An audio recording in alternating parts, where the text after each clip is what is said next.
తేజ సజ్జా Mirai teaser release అయింది. ఈ teaser ఎలా ఉందో చూద్దాం. కార్తిక్ ఘట్టమని దర్శకత్వంలో వస్తున్న ఈ సినిమా టీజర్ ప్రేక్షకులకు ఊహించిన సర్ప్రైజ్ ఇచ్చింది. అవును, ఈ టీజర్ లో కనిపించిన కంటెంట్ షాక్ కు గురి చేసేలా ఉంది. ఈ టీజర్ లో కనిపించిన స్టన్నింగ్ విజువల్స్, యాక్షన్ సన్నివేశాలు అసలు ఇది తేజ సజ్జా సినిమా అయినా అనిపించేలా ఉన్నాయి. ప్రస్తుతానికి అశోకుని కాలానికి, త్రేతాయుగానికి మరియు మిరాయి అనే ఆయుధానికి ముడిపెట్టిన ఈ కథలోని పాయింట్ ఏదో చాలా ఇంట్రెస్టింగ్ గానే ఉండబోతుందని ఈ టీజర్ చూస్తే అర్థమవుతుంది. హనుమాన్ తర్వాత తేజ సజ్జా మరోసారి మంచి హీరోయిజం ఉన్న ఇంట్రెస్టింగ్ అయిన క్యారెక్టర్ లో ఈ టీజర్ లో కనిపించాడు.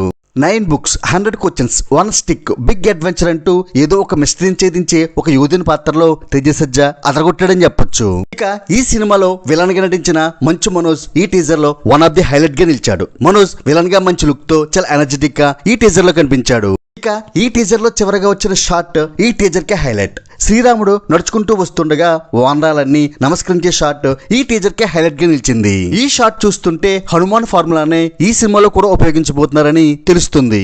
టోటల్ గా ఈ టీజర్ ఎలా ఉంది అంటే స్టన్నింగ్ గా ఉన్న ఈ టీజర్ తో ఈ సినిమా హనుమాన్ స్థాయి విజయాన్ని సాధిస్తుందనే నమ్మకాన్ని, అంచనాలను అమాంతంగా పెంచేసిందని చెప్పొచ్చు.